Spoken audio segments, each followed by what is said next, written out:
उत्तराखंड में ऋषिकेश बद्रीनाथ राष्ट्रीय राजमार्ग पर रुद्रप्रयाग के निकट नरकोटा में निर्माणाधीन उत्तराखंड के पहले सिग्नेचर ब्रिज का एक छोर धराशायी हो गया है। गनीमत ये रही कि जिस समय पुल गिरा उस समय कोई भी मजदूर साइड पर कार्य नहीं कर रहा था, वरना एक बड़ा हादसा हो सकता था।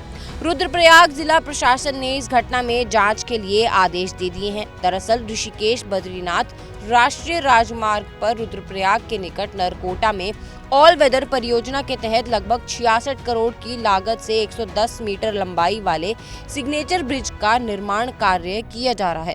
उत्तराखंड का नरकोटा में ये पहला सिग्नेचर ब्रिज बन रहा है। 2021 से इस पुल का निर्माण कार्य चल रहा है। 2022 में भी इसका बेस गिर गया था और हादसे में 3 मजदूरों की मौत हो गई थी।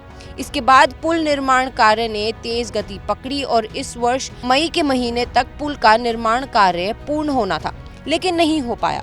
पुल का निर्माण कार्य लगातार चल रहा था, लेकिन गुरुवार यानी 18 जुलाई दोपहर को अचानक पुल के एक छोर का टावर धराशायी हो गया। हादसे के समय कोई भी मजदूर पुल पर कार्य नहीं कर रहा था। पुल निर्माण के लिए रेल विकास निगम ने पैसा दिया है, क्योंकि जहां पहले बद्रीनाथ हाईवे था वहां पर रेलवे की टनल बन रही है। टनल के स्थान पर रेलवे इस पुल का निर्माण कार्य करवा रहा था। रेलवे ने राष्ट्रीय राजमार्ग खंड श्रीनगर को ये कार्य दिया था और NH ने RCC नामक कार्यदायी संस्था को पुल का कार्य सौंपा था। उत्तराखंड में बद्रीनाथ राष्ट्रीय राजमार्ग पर यह पहला घुमावदार पुल बन रहा था। जिला पंचायत सदस्य नरेंद्र बिष्ट और उप प्रधान नरकोटा कुलदीप जोशी ने कहा है कि RCC कंपनी की ओर से सिग्नेचर पुल का निर्माण कार्य किए जा रहा है। जब से इस पुल का कार्य शुरू हुआ है तब से ही इसके निर्माण कार्य पर सवाल खड़े हुए हैं। शुरुआत में पुल के बेसमेंट निर्माण के दौरान भी बड़ा हादसा हुआ, उसके बाद भी कंपनी ने सबक नहीं लिया। कंपनी को ब्लैक लिस्टेड किया जाना चाहिए। जिस प्रकार से पिछली बार भी RCC के द्वारा एक पहले पुल का स्ट्रक्चर जो ढांचा था वो टूट गया था, और अभी आप देखिए कि ज़मीन तो वैसे की वैसे रही, जो इन्होंने ढांचा बनाया था कहीं ना कहीं घटिया निर्माण सामग्री इसमें लगी है।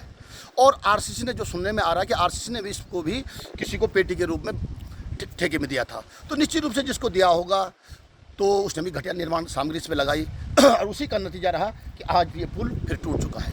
ये जिस तरीके से इनका निर्माण कार्य करने की विधि है वो लापरवाही ज़्यादा है इसमें, और जो इनका निर्माण कार्य किया जा रहा है NHAI के अधिकारी भी इस पर ध्यान नहीं देते हैं। और यहाँ जो ये पुल बन रहा है इसके ठीक नीचे शिवालय है। इन्होंने शिवालय में भी विगत 3 वर्षों से बड़ी गंदगी कर रखी है। इन्होंने शिवलिंग को भी मिट्टी से पूरा ढक दिया था, किसी तरीके से हमने सफाई की है। तो अभी सावन का माह लगा हुआ है, अगर वहाँ श्रद्धालु रहते ऊपर से ये ब्रिज टूटता तो जनहानि सुनिश्चित थी। तो इस तरफ ना तो NHAI ध्यान दे रही है, ना प्रशासन ध्यान दे पा रहा है। शासन तो बिल्कुल आंख मूंद के बैठा हुआ है। उप जिला अधिकारी रुद्रप्रयाग आशीष घिल्डियाल ने बताया कि पुल का निरीक्षण किया गया है। इसमें जांच कमेटी बना दी गई है और पूरी जांच की जाएगी। इन कारणों का पता लगाया जाएगा कि किन कारणों से पुल ध्वस्त हुआ है। आज अभी शाम को 4:15 बजे की घटना है। ये एक ब्रिज जो है आपका, ये इसका इरेक्शन टावर कोलैप्स हो गया है। तो इस संबंध में आप देखेंगे कि अभी आप जो इसका फाउंडेशन है वो तो इंटैक्ट है, कि इरेक्शन टावर आपका कोलैप्स हुआ है।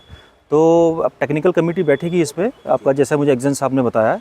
तो टेक्निकल कमेटी पूरे स्ट्रक्चर का एक बार आपका टेक्निकल इंस्पेक्शन करेगी कि क्या खामियाँ रही, क्या तकनीकी खामियाँ क्या रही।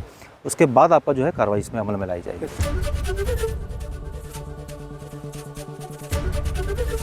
ABP गंगा, खबर आपकी, जुबान आपकी।